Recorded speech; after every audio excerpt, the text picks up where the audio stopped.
Taste the Daily. Tiruvannamalai Arunachaleswarar கோவிலில் அம்மனுக்கு ration கடையில் வழங்கப்படும் சேலையை அணிவித்ததால் பக்தர்கள் அதிர்ச்சி அடைந்தனர். அருணாச்சலேஸ்வரர் கோவிலில் உள்ள உண்ணாமலை அம்மனை தரிசிக்க ஆயிரக்கணக்கான பக்தர்கள் சன்னதிக்கு சென்றனர்.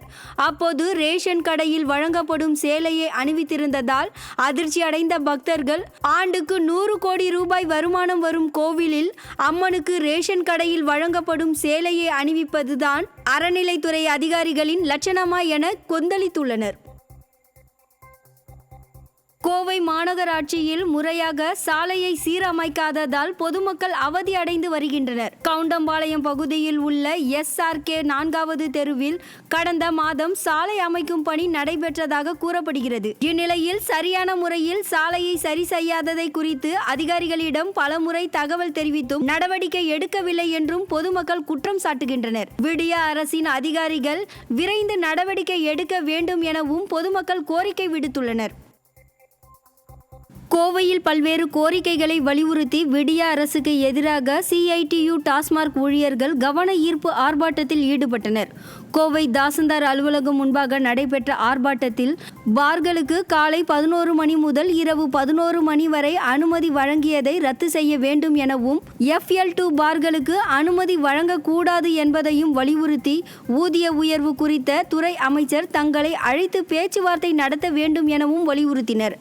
மேலும் கடைகளில் தேங்கியுள்ள காலி மது பாட்டில்களை அப்புறப்படுத்த வேண்டும் எனவும், டாஸ்மாக் ஊழியர்களின் ஓய்வு பெறும் வயதை 60ஆக அதிகரிக்க வேண்டும் உள்ளிட்ட கோரிக்கைகளை வலியுறுத்தியும் கவன ஈர்ப்பு ஆர்ப்பாட்டத்தில் ஈடுபட்டனர். விழுப்புரம் மாவட்டம் மரக்காணம் அடுத்துள்ள கந்தாடு பகுதியில் உயர்த்தப்பட்ட சாலையின் இருபுறமும் மழைநீர் வடிகால் அமைக்காததை கண்டித்து அப்பகுதி மக்கள் சாலை மறியலில் ஈடுபட முயன்றனர். கந்தாடு பகுதியில் திண்டிவனம் மரக்காணம் சாலை மேம்பாட்டு பணி நடந்து வருகிறது. இந்த நிலையில் சாலையின் உயரம் அதிகரிக்கப்பட்டிருப்பதால் மழைநீர் சாலையில் இருபுறமும் வடிந்து சேரும் சகதியுமாக மாறி வருகிறது. இதனால் மழைநீர் வடிகால் அமைத்து தரக்கோரி அப்பகுதி மக்கள் சாலை மறியலில் ஈடுபட்டதால் பரபரப்பு ஏற்பட்டது. விடிய அரசின் அலட்சிய போக்கே காரணம் என அப்பகுதி மக்கள் குற்றம் சாட்டியுள்ளனர். திருச்சி மாவட்டம் துறையூர் நகராட்சியில் பணிபுரியும் தூய்மை பணியாளரது கை இயந்திரத்தில் சிக்கி உயிருக்கு ஆபத்தான நிலையில் மருத்துவமனையில் அனுமதிக்கப்பட்டுள்ளார். துறையூர் நகரில் சேகரிக்கப்படும் குப்பைகள் அனைத்தும் இயந்திரம் மூலம் அரைக்கப்படுகிறது. இந்நிலையில் தூய்மை பணிக்கு வந்த சரசு என்ற பெண் அரவை இயந்திரத்தின் கன்வேயர் பெல்ட்டை தூய்மை செய்து கொண்டிருந்ததாகவும், அப்போது திடீரென இயந்திரம் ஓடத் தொடங்கியதாகவும் கூறப்படுகிறது. இதனால் சரசுவின் கை எந்திரத்தின் கன்வேயர் பெல்ட்டில் சிக்கி தோள்பட்டை வரை சிதைந்தது. விடியா திமுக ஆட்சியில் தூய்மை பணியாளர்களுக்கு பாதுகாப்பற்ற நிலை இருப்பதாக அப்பகுதி மக்கள் வேதனை தெரிவித்தனர். அரியலூரை அடுத்த ஜெயங்கொண்டத்தில் ராஜேந்திர சோழனின் பிறந்த நாளான ஆடி திருவாதிரையை கொண்டாட வேண்டும் என்று பொதுமக்கள் விடிய அரசுக்கு கோரிக்கை விடுத்துள்ளனர். ஆடி திருவாதிரை கொண்டாட இன்னும் சில தினங்களே உள்ள நிலையில் முன்னேற்பாடுகள் எதுவும் நடைபெறாமல் உள்ளது. ஆடி திருவாதிரைக்கு ஜெயங்கொண்டத்திற்கு வரும் பக்தர்களுக்கு குடிநீர் வசதி, பேருந்து வசதி உள்ளிட்ட பல்வேறு அடிப்படை வசதிகள் செய்து தர வேண்டும் என பொதுமக்கள் கோரிக்கை விடுத்துள்ளனர். மேலும் கருணாநிதியின் 100ஆண்டு விழாவை பிரம்மாண்டமாக கொண்டாடும் விளம்பர அரசிற்கு ஆடி திருவாதிரையை கொண்டாட ஏன் மனம் வரவில்லை எனவும் கேள்வி எழுப்பியுள்ளனர். திருவாரூர் மாவட்டத்தில் காவிரி நீர் பற்றாக்குறையால் கருகி வரும் குறுவை நெற்பயிரை பாதுகாக்க மேட்டூர் அணையிலிருந்து உடனடியாக நீர் திறக்க வேண்டும் என வலியுறுத்தி விவசாயிகள் கோரிக்கை விடுத்துள்ளனர்.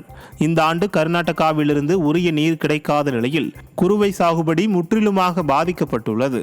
இந்த நிலையில் மேட்டூர் அணையின் நீர்மட்டம் 90 அடியை எட்ட உள்ள நிலையில் உடனடியாக நீர் திறப்பதன் மூலம் விவசாயிகளின் வாழ்வாதாரத்தை பாதுகாக்க முடியும் என தெரிவித்த விவசாயிகள் உடனடியாக நீர் திறக்க விடிய அரசு முன்வர வேண்டும் என கோரிக்கை விடுத்துள்ளனர்.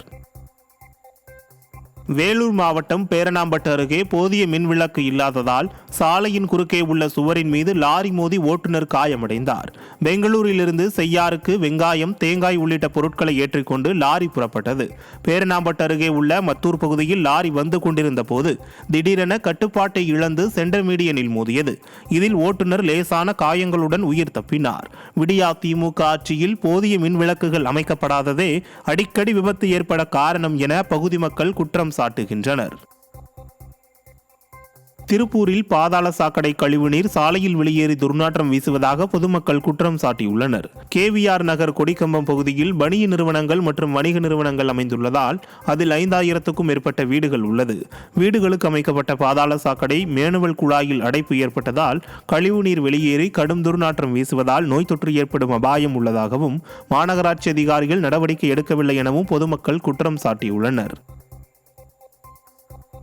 திருப்பத்தூர் மாவட்டம் வாணியம்பாடியில் ஆட்டோ ஓட்டுநருக்கு டெங்கு காய்ச்சல் உறுதி செய்யப்பட்டுள்ளது.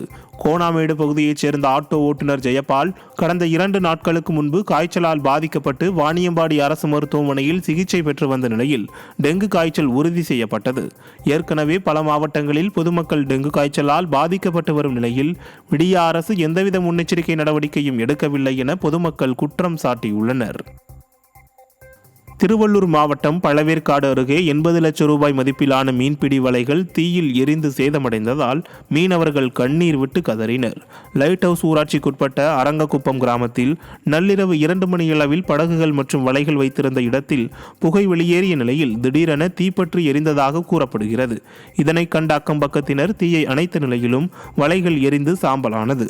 சுமார் 80 லட்சம் ரூபாய் மதிப்பிலான 50 மீனவர்களுக்கு சொந்தமான மீன்பிடி வலைகள் எரிந்து சேதமடைந்ததால் மீனவர்கள் கண்ணீர் விட்டு கதறினர். எனவே விடிய அரசு தங்களது வாழ்வாதாரத்தை கருத்தில் கொண்டு உரிய நடவடிக்கை எடுக்க வேண்டும் என கோரிக்கை விடுத்துள்ளனர்.